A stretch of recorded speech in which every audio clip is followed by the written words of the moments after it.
Hello, hello, hello, everyone. I'm Alvin King, host of He Said, a look at the world from a seasoned black man's perspective. It is Friday, January the 5th. Welcome to our first show of 2024. Baby, grab a glass, grab your blanket, turn that TV up because we got a show for you. Let's get into it.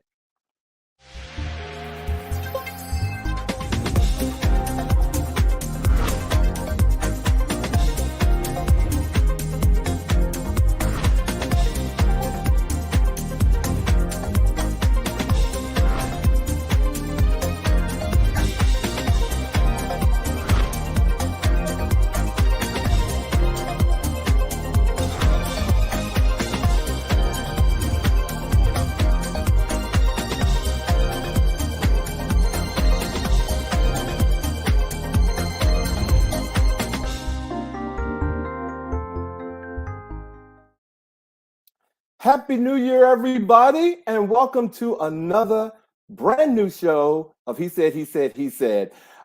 Look, it is pretty cold outside, ladies and gentlemen, and people are returning from all of their holiday, vacations and whatnot. And what they're bringing back are colds and flus.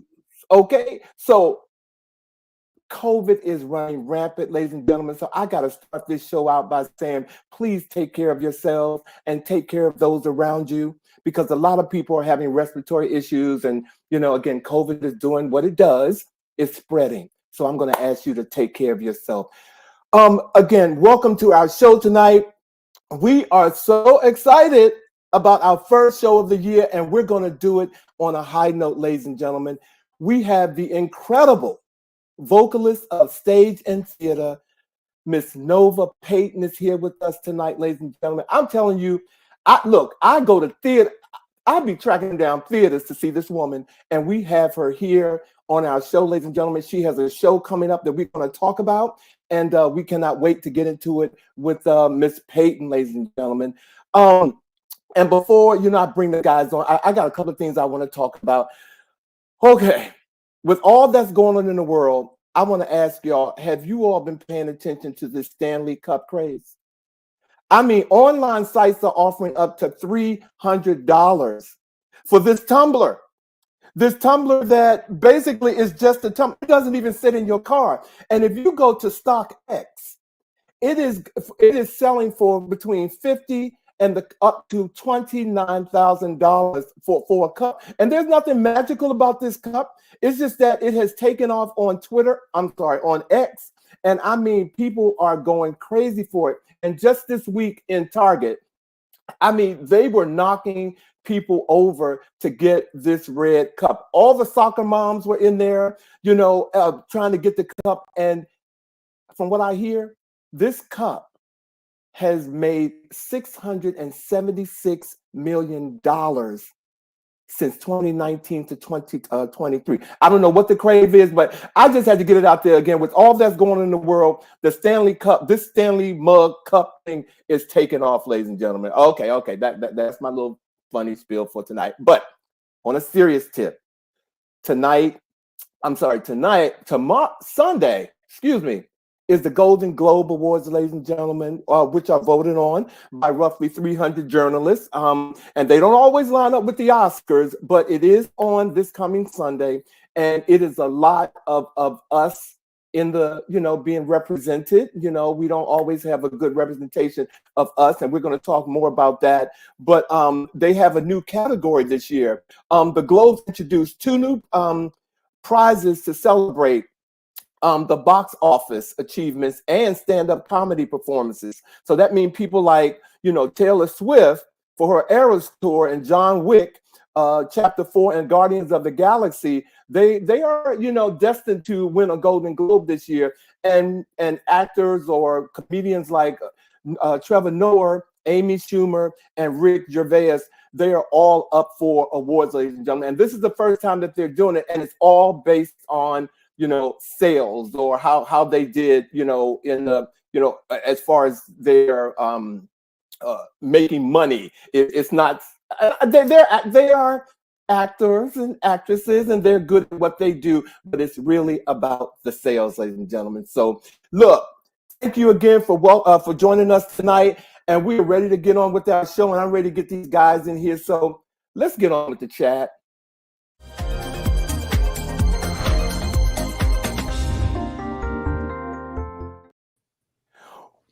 What? Hey, Happy New Year. Happy 2024. Happy 2024.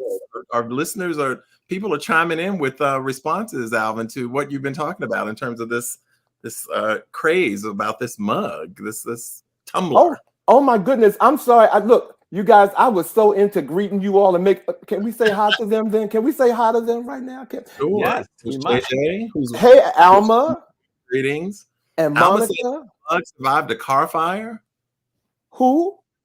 Alma just said that the cup survived a car fire, and I guess she's responding to the Stanley cup that you were speaking about. It is true. They put one of them in a car and set the car on fire, and it survived a car fire. Oh, wow. But for $350, you should. I mean, don't And of course, it's wasting energy to jump on a useless trend. We see JJ is saying hi. He always gives us separate hellos. Do you all notice that? Hey, JJ, Happy New Year. I appreciate it. He does. He knows how separate we are, but attached. Thank you, JJ. Thank you. And Around Health is here. Thank you so much. Look, yep, Aaron. I love it.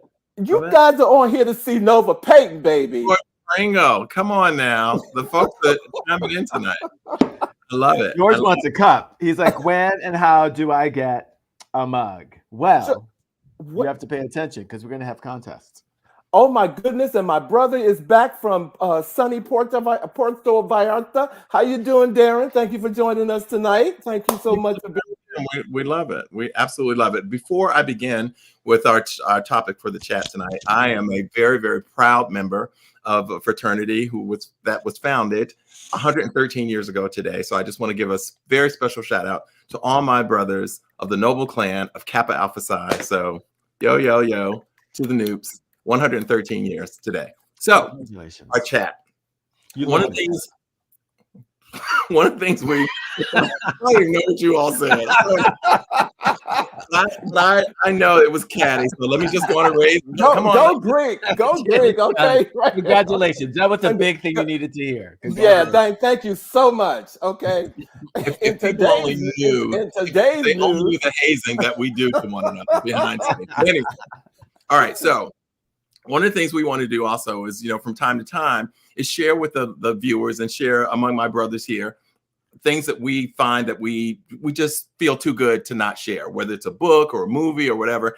And I was talking to the fellas the other day about the film American Fiction, which I saw over the break, which I absolutely loved. I don't know if you guys have heard about it, but the summary, the synopsis of it is that there is a young man who's a frustrated novelist. His name is Thelonious Ellison in the movie. And it, of course, named after Thelonious Monk. So his nickname is Monk. He's a frustrated novelist who's fed up with the establishment that profits from Black entertainment that relies on tired and offensive tropes. To prove his point, he uses a pen name to write an outlandish Black book of his own, a book that propels him into the heart of the hypocrisy and the madness that he claims to disdain.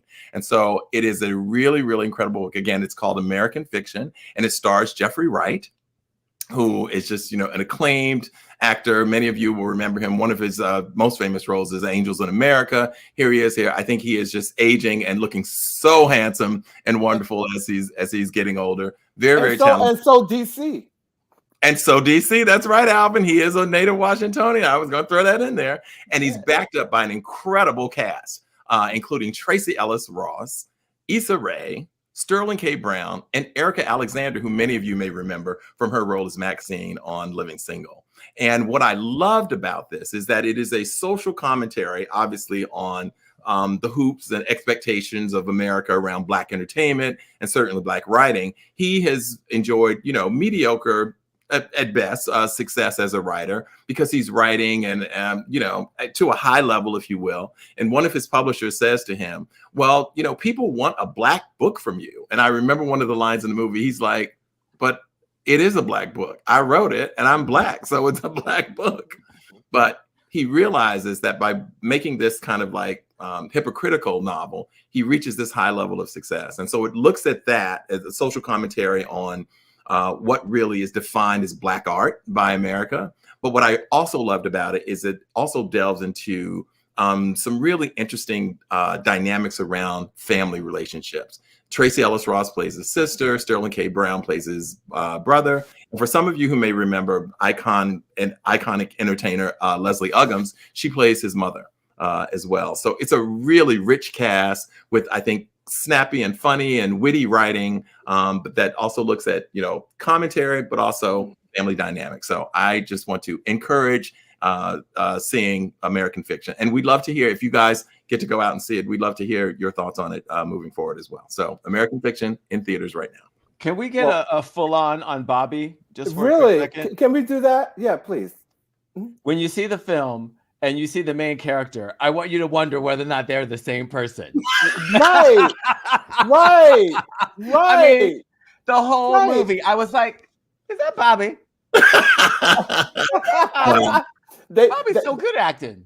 You do look like Jeffrey Wright in that movie. You well, really that makes me feel good because I think Jeffrey Wright looks good in that movie. So. And I hope, baby, I hope that somebody from the movie are watching this show because you should be paid, okay? Yeah. Because you sold some tickets tonight to see American Fiction. And can I also add, ladies and gentlemen, for the Golden Globes on Sunday, American Fiction has been nominated for Best Picture, Musical, or Comedy.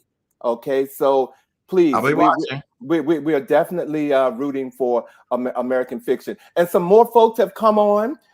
We said hello to Alma. My godson is on here. Hello, Timmy. Thank you for joining us tonight. I'm sorry to see you before you left. And hey, Kendall. And Billy Malloy. I'm going to tell y'all, Billy Malloy is one of the most sought after hair stylists in DC. So he's on the show either doing somebody's hair or he took the day off. Okay, so Billy. He's seen Nova perform many times. Amazing. Thank you. So if you all are ready, it's about that time. We want to get our special guest on the show. If you guys are ready, I want to go ahead and introduce Nova and get her onto the show. You guys ready? Ready. Yeah. Bring her in. Okay, hold on. Take a sip, baby, because this. Okay, here we go. All right, ladies and gentlemen, chances are that you have heard the amazing soprano voice of Nova Payton on with the internationally staged musical Three More Divas, or on television on PBS of a PBS special called Black Broadway, A Proud History, A Limitless Future, or in countless regional theater productions across the country. Boasting a prolific catalog of artist collaborations, the former American Musical and Dramatic Academy student has shared the stage with Stevie Wonder, Roberta Flack, Bobby McFerrin, Yolanda Adams, Betsy Wolfe, Anthony Hamilton, and Michelle Williams. And she is also open for heavyweights like Ashford and Simpson, Will Downing, Stephanie Mills, and Melba Moore.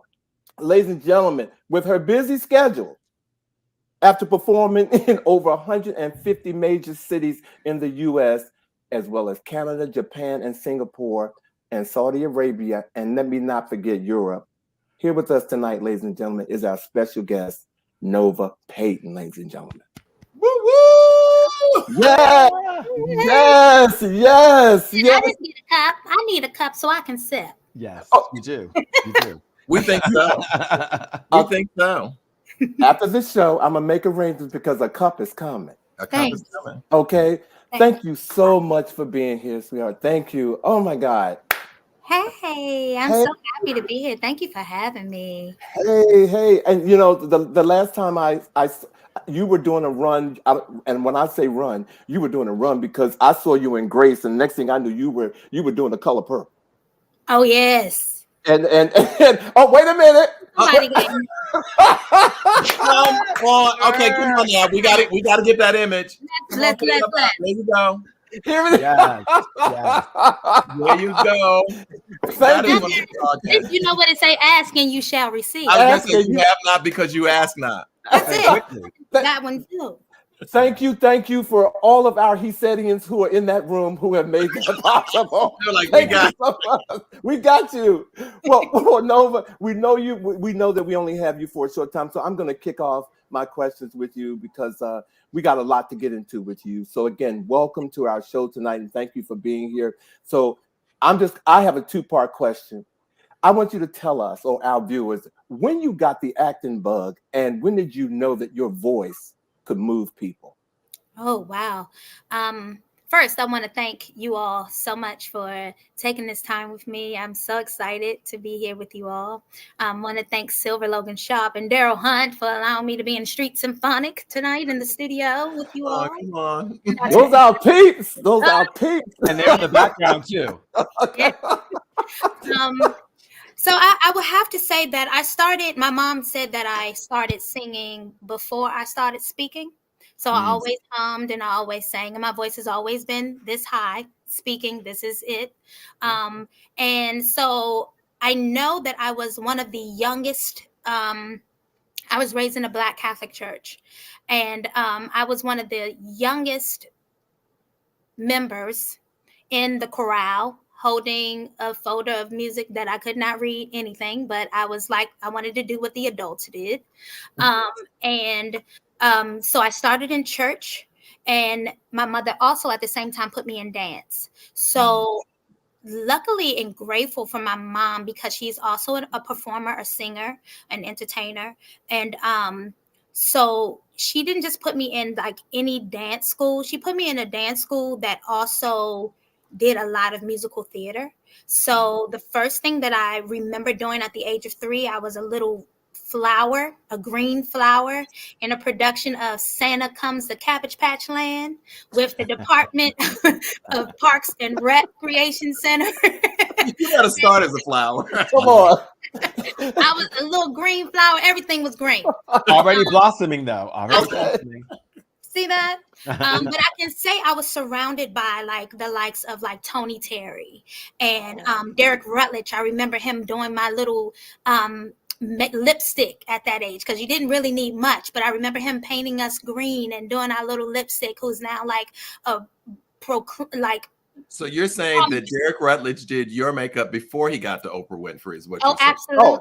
Look, Derek Rutledge worked with me before he got to Oprah Winfrey, before he got to her lips. Okay, I'm not going to tell you how I know him.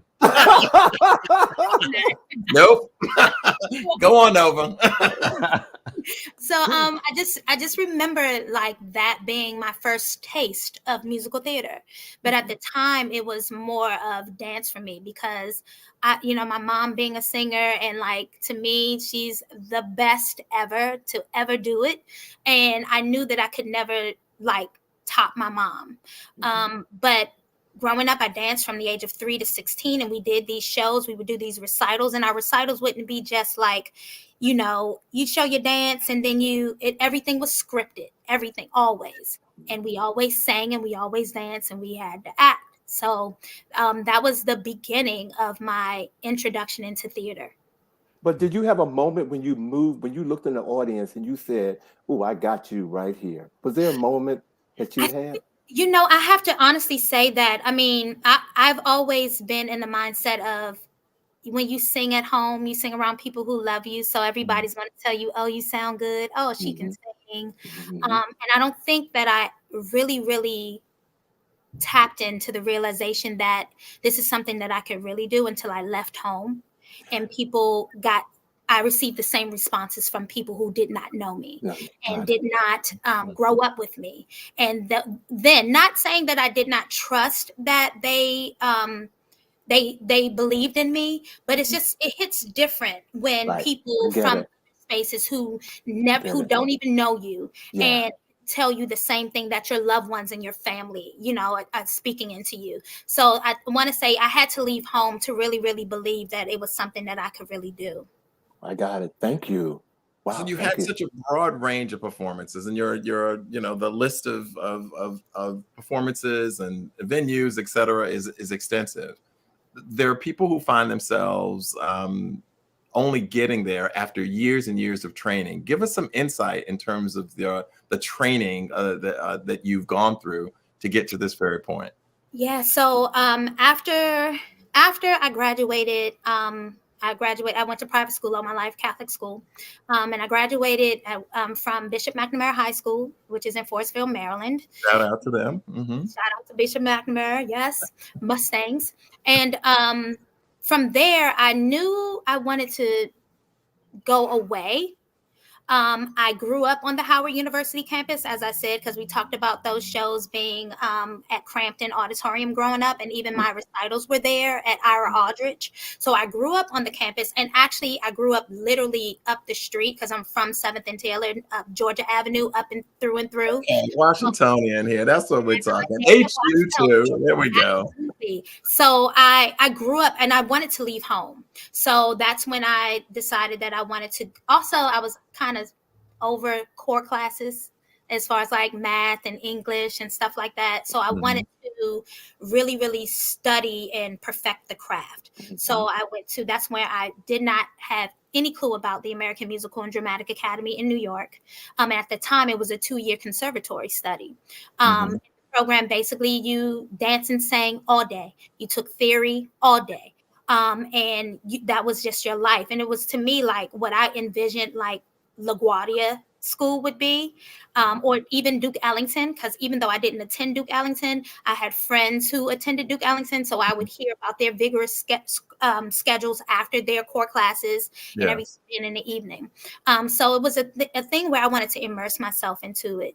And from there, I didn't like the program because they wanted to put me in a box, and I don't like being put in the box where, oh, you are the only Black girl with the big voice, and of course all you want to do is belt, scream. And I'm like, no, I can do that, but I have other parts of my voice that I would love to, touch as well. When I was told that I would never be cast as Belle in Beauty and the Beast, or something of that nature, or Cinderella, because I wanted to sing in my own little corner at the time, I was like, I'm not with that. Like, I feel like that's not my story. I feel like there's more to just the big voice, and because I know that I've worked so hard on having all different styles of singing, I wanted to do that. So I left, and grateful for myself, my godfather, who's since passed, he's been gone for a while now, Andre Smith.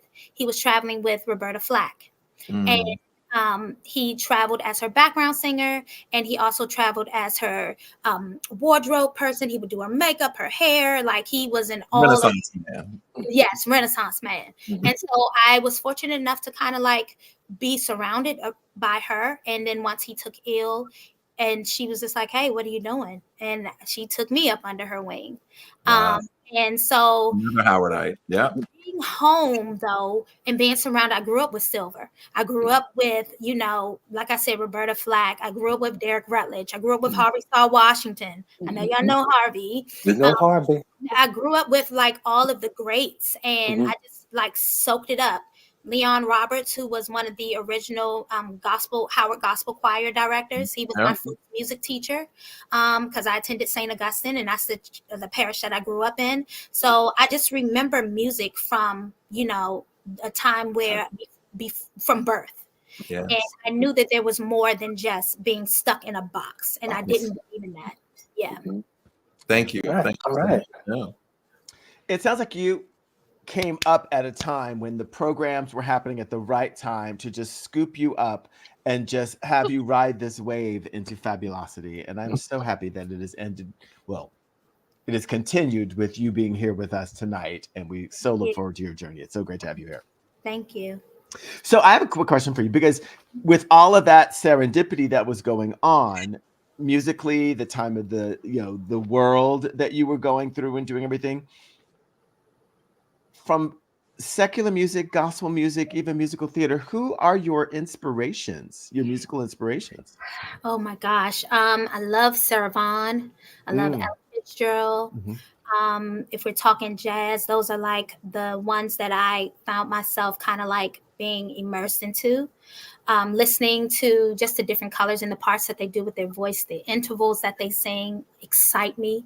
I love, if we're going into the gospel world, I'm in love with the Clark sisters, of course. I even, oh my gosh, Erica Campbell, Tina Campbell, Yolanda. If we're talking about the old caravans, and my granny used to listen to Mahalia Jackson. Though she scared me, I still could appreciate her voice. She did. Like, you were like, I gotta act right. Yeah. Anytime that thing come on, I was like, okay. Oh man, she scared me, but I loved old gospel, traditional gospel. I love a good hymn. So if you can sing me a good hymn with the lines and the breath control that they sang with then, I appreciate the embellishments as well. But a good, singing a good melody with a long line and full of just soul and heart, I love it. Let's see who else. Oh gosh, it's too many to. Of course, Roberta. Growing up under her and listening to her, and actually getting pointers from her. Natalie Cole, Alida Adams. Man, like the list is like it goes on. And you cover so many points on the spectrum for variations that they all bring. Roberta is very different than Alida, which and to get those, as you said, like intonations, breath controls, that emotion that comes through them, because they're just not I'm hitting high note singers. They are emoting singers. Absolutely. And a lot about who you are. I always tell people that, I would prefer somebody who doesn't know how to do all of that, but can tell a great story through song. Yes. And with the storytelling, that's how you connect to the people. They're able to connect to the lyrics and the feeling that you are giving to like one line, and just the dynamics and all of the good stuff in there. I mean, that to me tops anything else that anybody can do. I want to be along for the journey, and I think that's what's so great about Samara Joy now. And even like, oh gosh, Christy DeShield, the voices like totally different than mine, but just singers that can just like tell a story and get you on board. And I'm like, I'm strapped in. I'm on for the ride. Let's go. I'll listen to the whole thing 50,000 times. Let's talk about being strapped in. But I just quickly, is it hard as a singer to sit at a concert and listen to other people sing? You know what?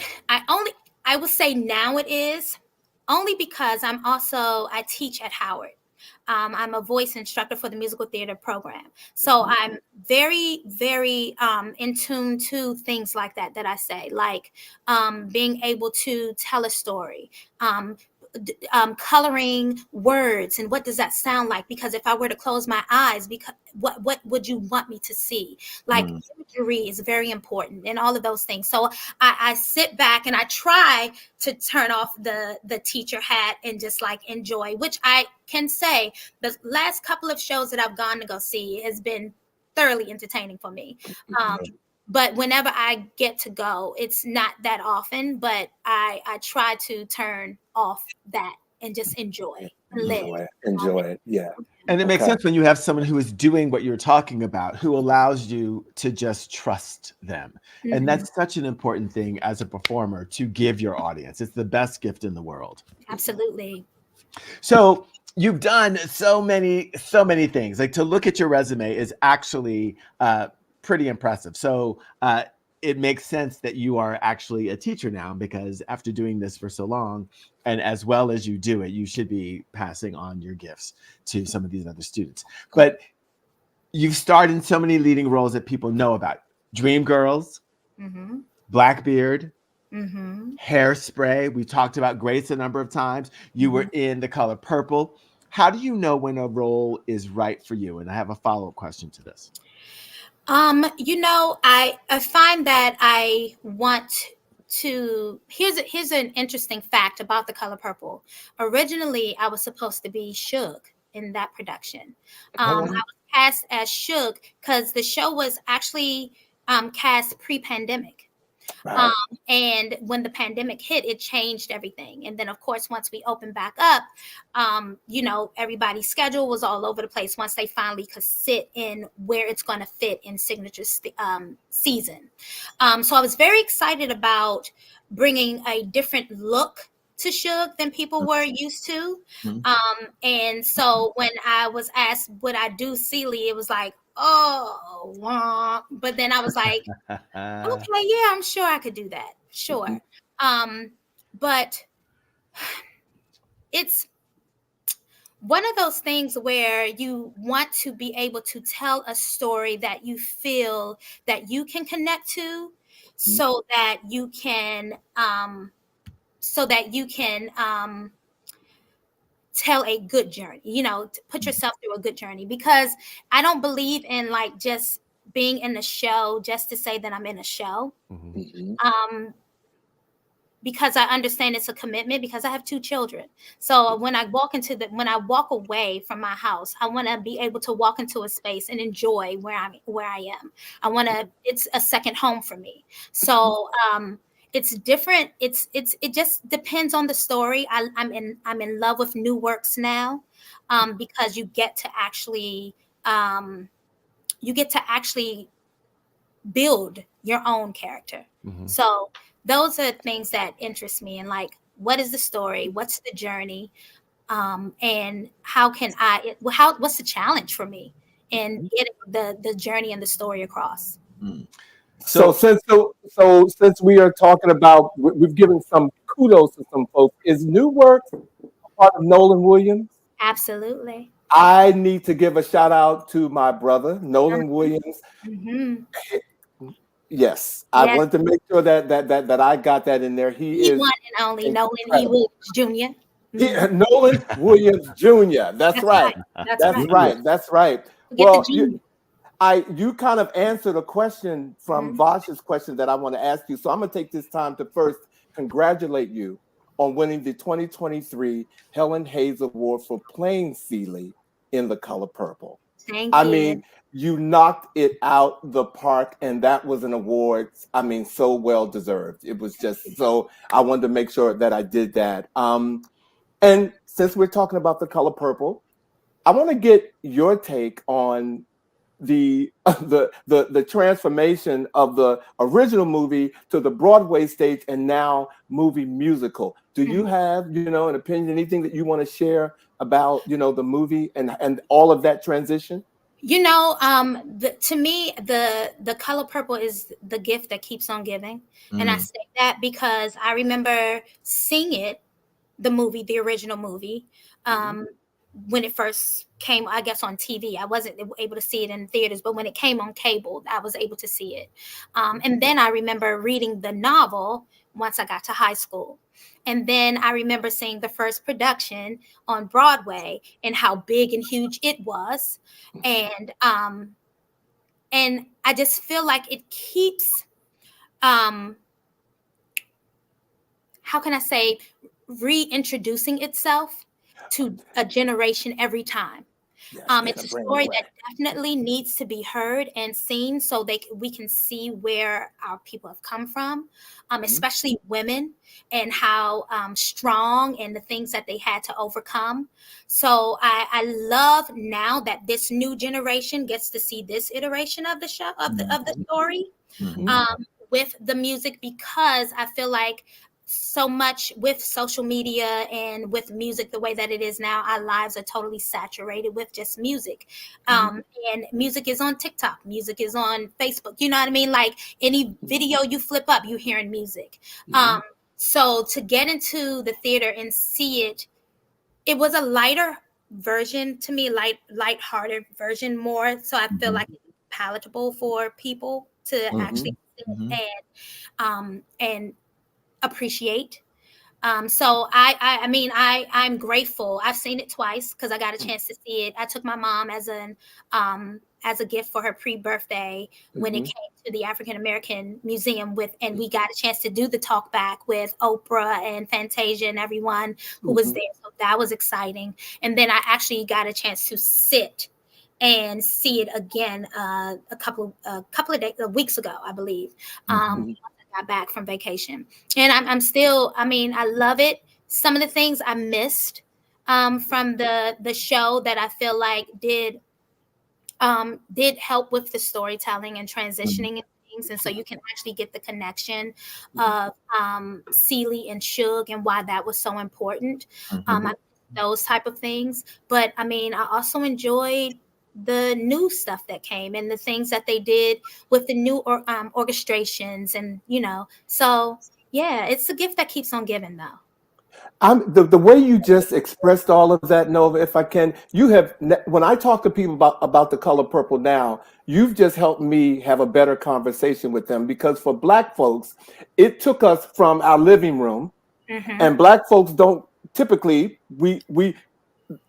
they say that we don't go to the theater, but it took us to the theater, and now it's taking us to the movie.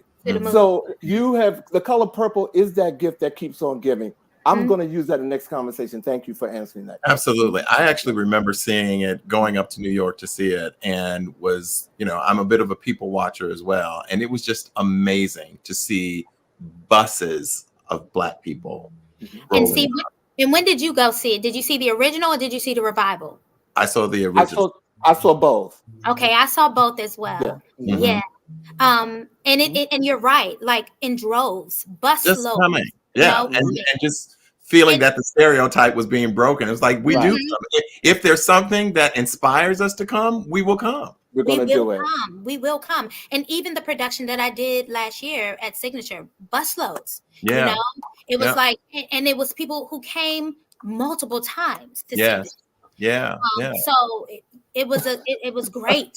It was but it also speaks to our desire to see reflections of our experiences and our stories, which leads right into the next question about the Black Broadway, A Proud History, A Limitless Future, that was aired on PBS in February for Black History Month. It was celebrating the rich history of roles and voice on Broadway with an all-star cast, including, of course, Miss Nova Payton. And we had Corbin Bleu, Norman Lewis, Tiffany Mann, John Manzari, Peppermint, Nikki Renee Daniels, Lee Flynn, and Sidney James Harcourt. And I was there for that. As I said, as I was sharing with you before the show, I had the distinct honor of sitting with your mother, actually, watching her experience you up on the stage. And one of our listeners who's been chiming in tonight, Troy Patterson, who was just saying that your rendition of I'm Here was amazing. And I certainly echo and agree with that. In fact, when it aired, I kept saying, why do I keep seeing Troy on the television show? And I was there too. But anyway, it was an extraordinary thing. Can you tell us a little bit more about that Black Broadway effort and whether or not we have a chance to see something like that coming again? Yeah. So that is actually my first associate producer credit for a show. I've worked with American Pops Orchestra a lot, doing a lot of symphony dates. And when the maestro, Luke Frazier, came to me and was like, hey, I'm thinking about doing this thing. Let's sit and talk about it. And I was like, okay, great. And here's the thing.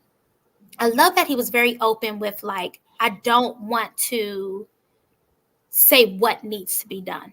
I know what songs are great and what things have been done, but I also want to give people an option or an opportunity to do something that they maybe wanted to do, but will never do or never be cast as. So that was actually great. And also kind of like one of those things was like, oh gosh, because we had to figure out the rights and how do we get the sheet music and what's the best way, because we don't actually, and at the time I was actually in production with the Color Purple. So I ended up actually, for some strange reason, that show was canceled. So it wasn't scheduled to be in the production. So that was the only way that I was able to actually tape with the audience. I was originally supposed to tape the day before, like Stephanie did with hers, because I wasn't gonna have the opportunity to actually be in because I had to do the show. But turns out God was like, nope, you need to be in the room. And I'm like, I'm grateful for that. And as were we. It was amazing, and the energy was great. But coming up with the songs and figuring out what songs would fit and what were the options that we give people. And I loved that my sister Amber, she was like, hey, I just finished doing this show. It's new. It's a new story. And it's Black, and I want to sing from it. I was like, hey, if you can get the rights, and if the director and the music composer will allow you, we would love for that to happen, because that does mean the future of Black Broadway, right? And so it was amazing, just kind of like sitting through and going through with Tiffany Mann doing Pearly, I Got Love, and like just their take on these songs that was that we know well, but also just putting your spin on it. Yeah. Because I would never be a Jennifer Holliday. I work with Jennifer. She is amazing. You know, I'll never be a Jennifer Hudson. She's amazing. But to be able to do I'm Not Going, and to be able to do I'm Here in a way that I would, in a way that I would tell the story based off of my life experiences and what those words and the storyline means to me, meant the world to be able to express and show that night. We were blessed by your performance. And you can definitely see the show, ladies and gentlemen. One of our viewers did put up the link, the PBS special. Definitely check it out. Nova, thank you, Troy. You were definitely amazing. Thank you. So, how did the cabaret That's What Friends Are For, which you are really here to promote? Yeah. How did that come about? So, Signature, I consider my home theater. That was the first theater that I actually worked at after I decided that I wasn't going to do much traveling after I had my son. My oldest is 14, and he traveled with me for the first 2.5 years. I was nursing him, and he was on bus and planes and everything with my baby. And then I was like, I want to be hands-on. I'm very hands-on when it comes to parenting. And I didn't care for leaving him much. So I had never worked at home in any of the theaters, was totally oblivious to the fact that there were things like that happening, which is another thing where I'm like, I'm glad that I'm able to introduce that to the students that I teach now, because I did not know. I just knew about museums growing up. You know what I mean? Like, we would go to field trips to the museums, not to the actual theaters and the shows. Right. So once I started figuring out that I wanted to transition from traveling and doing that type of work, background work, I said, I'll figure out theater, what's around. So I started auditioning, and once I got into Signature, my first show there was Hairspray, where I did Motormouth Mabel. And that was fun. And then from there, it's like production after production. And then I opened doors to other theaters as well. But Signature has always supported me in the artists outside of musical theater. They always give you a space where you can create shows for yourself. And so that's what Friends Are For. Before Burt Bacharach passed away, I literally went to Matt and I was like, hey, I love Burt Bacharach. I love Dionne Warwick. And I just remember at my time in school in New York, I would listen to Dionne on the subway singing all of those greats. Do You Know the Way to San Jose? What's It All About? Alfie, Message to Michael. Like, those were, and then all the other songs that I didn't know, Close to You. Yes. I didn't realize that On My Own was his, like those type of songs, but those are the songs that I listened to and loved. So I had told him, I was like, hey, I really want to do a Burt Bacharach tribute. And again, he was like, okay, cool. So we'll try to figure out where we can do it. And I was like, okay. And he sent me some dates, and it wasn't really lining up with what I had already scheduled. And it just so happened that I had this time available to do it. Like, and normally they try to do like a week. And I think that was early on, you would do like a week of shows, but then they realized that in a week, the shows would sell out. So let's do a 3-week thing. So it's actually 3 weeks of me with my favorite songs from Burt Bacharach, and reimagined some of them. Because like I said, I have Daryl Hunt as an MD, and along with Michael Bowie and Carol Dashiell on drums, and Deontay Haggerty Willis. And we had our first rehearsal the other day, and we were all in that rehearsal like, oh, so many things, so many things, so many things. But it was so exciting to be with a group of people who are like-minded and with energy of wanting to do this thing and wanting it to be great. So yeah, that's how it happened, and I'm so excited that it's happening in like another week or so. Me and too. I can't wait for people to hear what we're coming up with. And Signature Theater is here in the DMV, just for Yes, they are. Yep, Shirlington. Do we have a link to show? We can get a link. I'm going to ask our assistant producer to grab a link for the Signature Theater. There is a link for the Signature Theater that talks about the show. Yes, there is a link. So hopefully, but before we go, we can go ahead and do that. Yeah. So all right. You mentioned that you love Burt Bacharach's music, that, listening to Dion sing those. Tell us what speaks to you about Burt Bacharach's music. I am a sucker for melody. Yes. And I'm a sucker for lyrics. Like I guess because being an actor and having to connect with storytelling. Yes. And when you're in school, you literally take a class on how do you break down a song and storytelling. Like, what are your adjectives? What are your thoughts? Give yourself a reason why. And so those are the things that and a lot of his melodies are very simple, but how they land and how he put certain emphasis on certain words with a certain chord and all of those things just gives me chills. Yeah. It's great. Well, it's before in a way that doesn't necessarily exist as much. It still exists, but it's harder to find that combination of the melody and that's the thing. It's about love. And it's about what the world needs. And it's about, like imagery, why do birds suddenly appear? Like things like that. You know what I mean? Like, what are you saying? It's poetry. You gotta be in love or crazy for birds to appear every time somebody walks in the room. It does. Listen. Well, look, Burt is so much about the journey when he takes you, like when you sing a song, and that's something that you brought up earlier. Like you and your voice and the way that you like to give a song is to take people on the journey. I think it's a perfect pairing.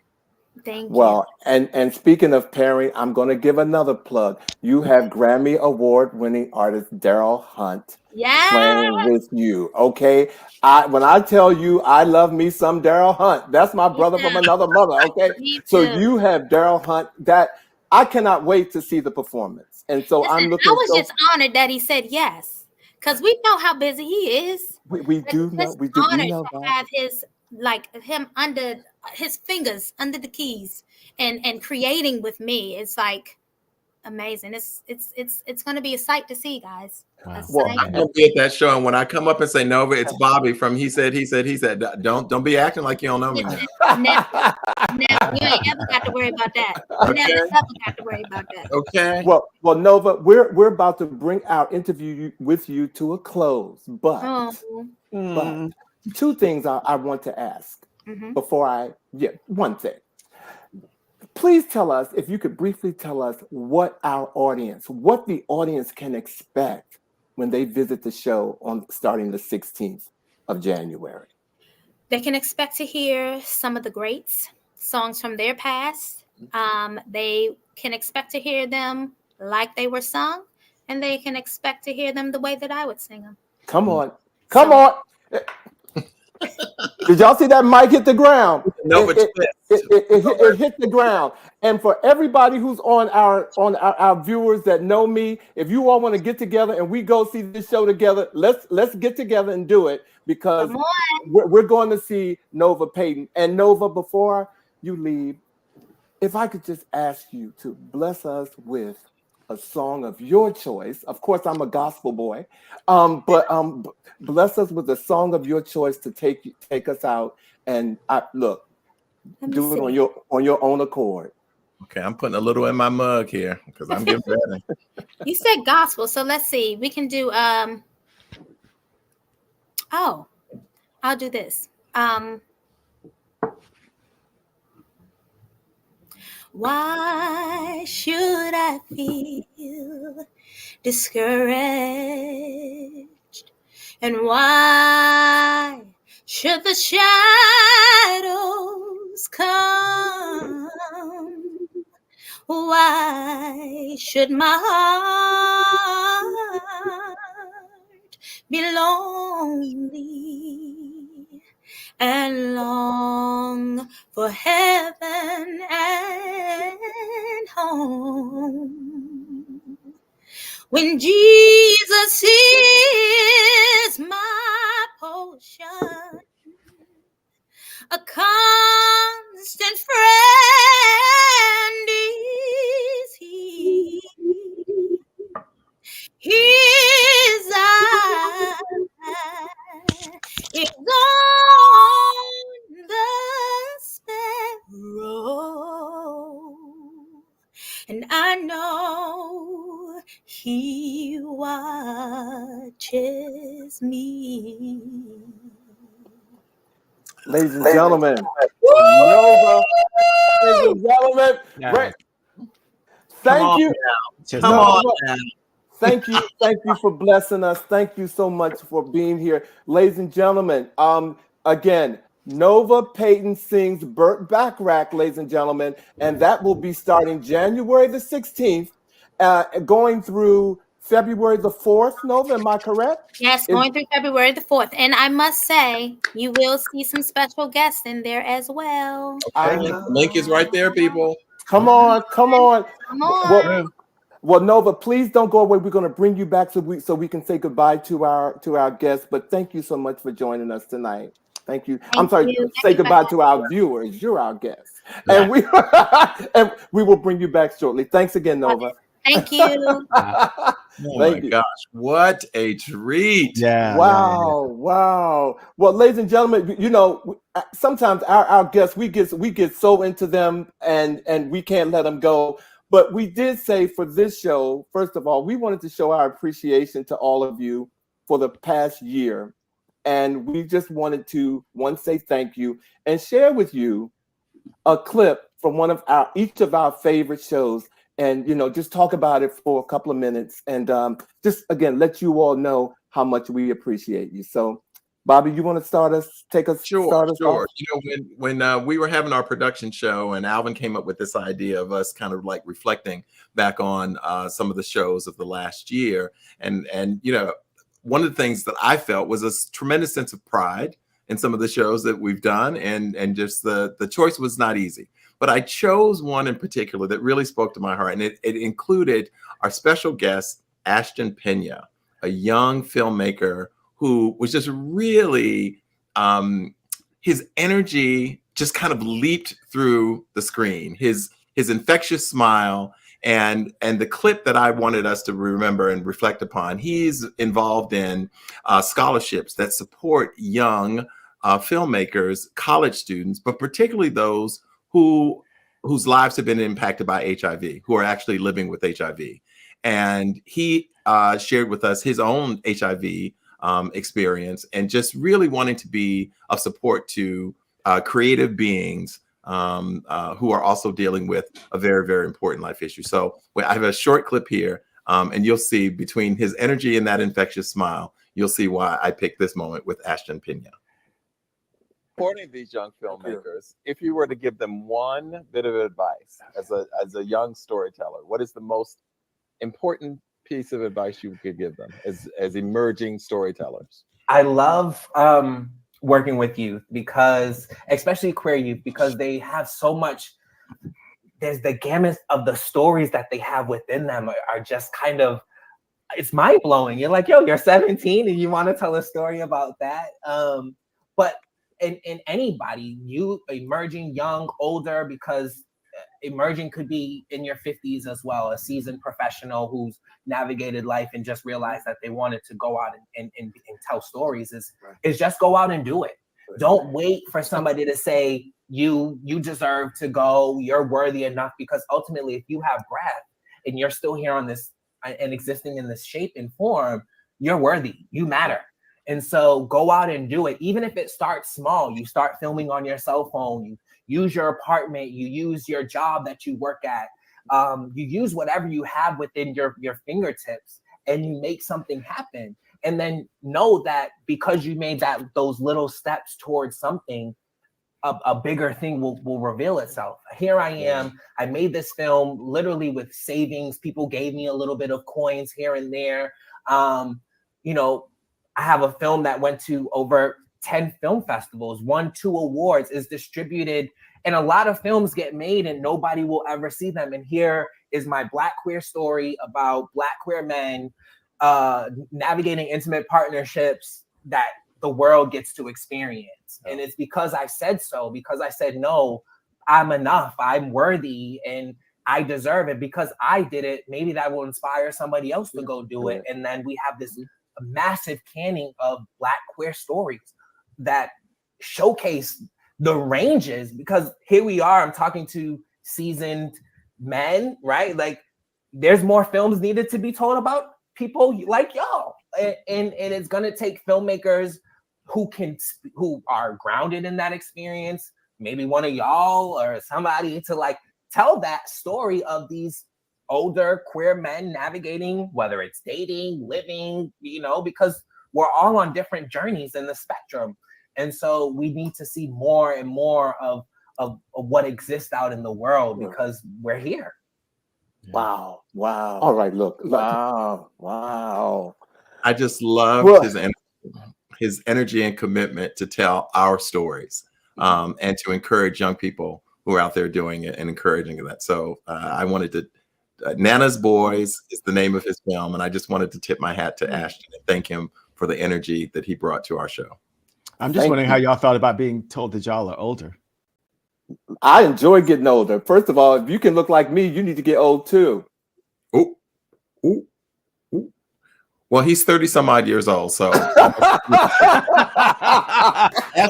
30 some odd years old, so almost everybody's older than him. Exactly. So you could be 40, you could be older than him because he's 30 some odd than him. Exactly. Over the last year, we have developed a concept or an episode that we have called Let's Get Newsy. And when I originally brought this up to the guys, it sounds so cheesy to me. It was like, let's get newsy. It really did. And I kept saying it to Vosh, I know 100 times, because I was like, I like it, but it's not clicking. But let's get newsy. Those shows have allowed our viewers, you all, to connect with Bobby, Vosh, and I, and to see our individual characters, to listen to us debate, talk, agree to disagree, or whatever about certain opinions. So I just want to play a clip, and I'm not going to ask my producer to play the whole clip, but I want to play this clip from a show that could have gone a different way, but it did what it does because of who we are.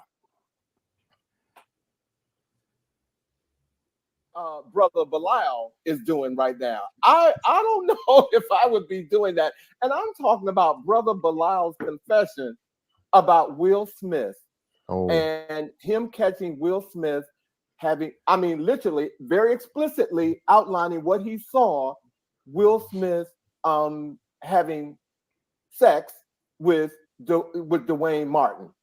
Okay. And for those of you who don't know, in an interview on Uwine with Tasha K on her podcast, Smith's former assistant, Brother Bilal, made graphic claims about an alleged sexual encounter between the King Richard actor and his pal, Dwayne Martin, which Bilal claimed to have witnessed himself in 1993 on the set of Fresh Prince of Bel-Air. Wow.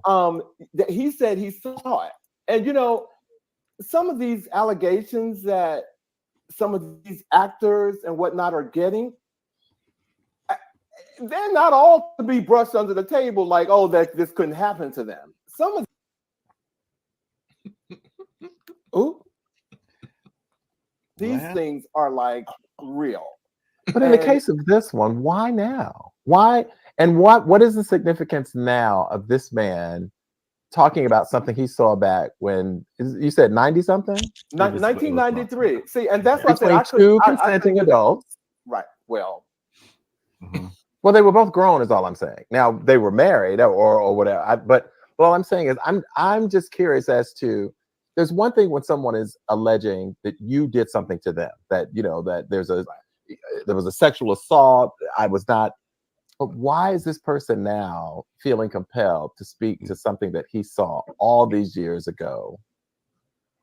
I don't understand. It's just still just part of the witch hunt with the LGBTQI community. People still don't understand that sexuality is on a sliding scale, spectrum, curve, and spectrum, right?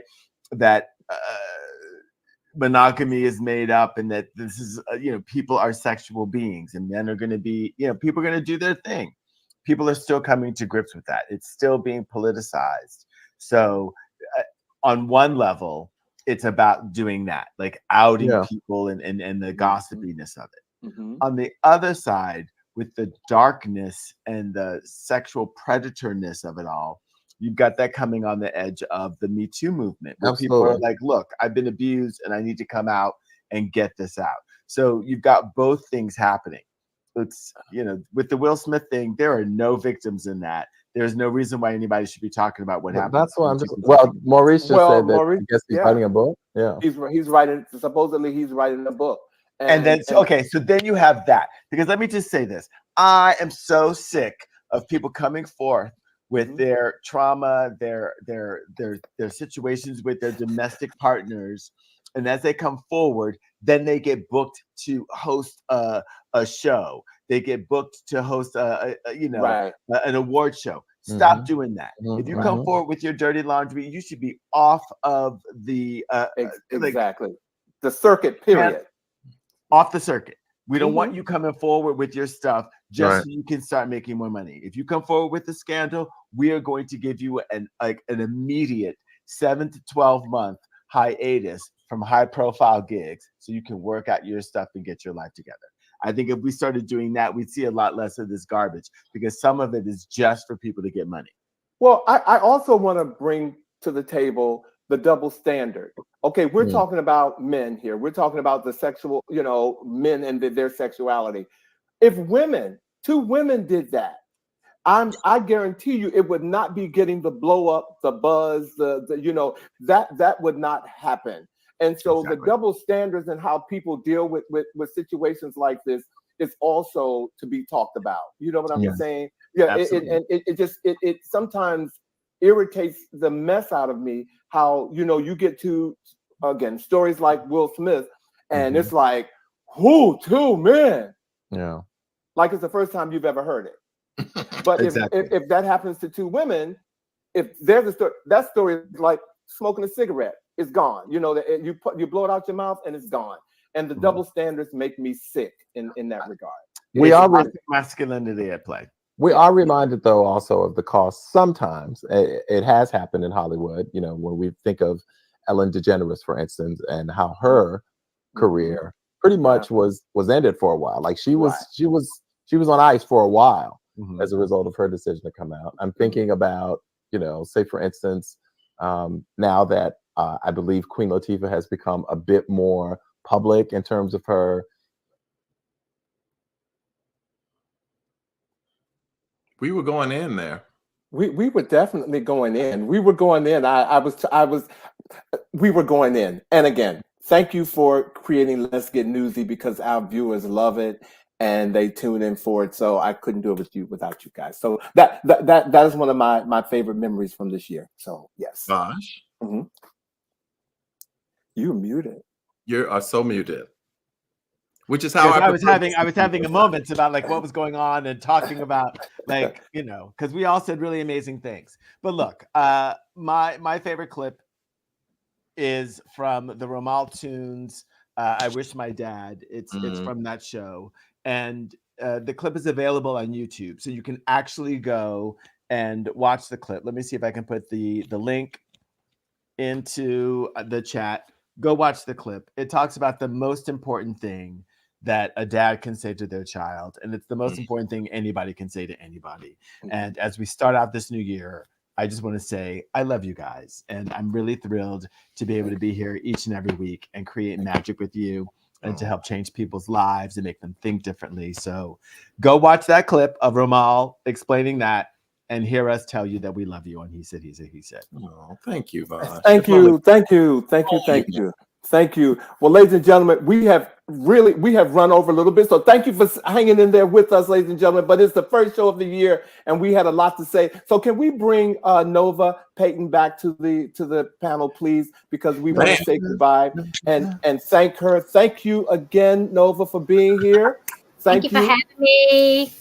And we will make sure, ladies and gentlemen, tickets. Go get your tickets at the Studio Theater. It's on January the 16th. Signature Theater. Did I say Studio? Studio. It's okay.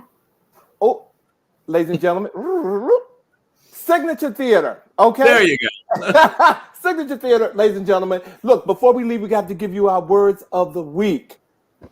Behind you are all of your memories. Before you are all of your dreams. Around you, all who love you, and within you is really all you need. Hey. So take those with you this week, ladies and gentlemen, and we look forward to seeing you next week for our Let's Get Newsy show. we will be back next week. And again, thank you for tuning in. Thank you, Nova, for joining us. Yes. And we look forward to seeing you guys again on the next episode of He Said. He said. He said. What she said tonight. She said. All right. Nova Good night, Payton. everybody. Nova Payton.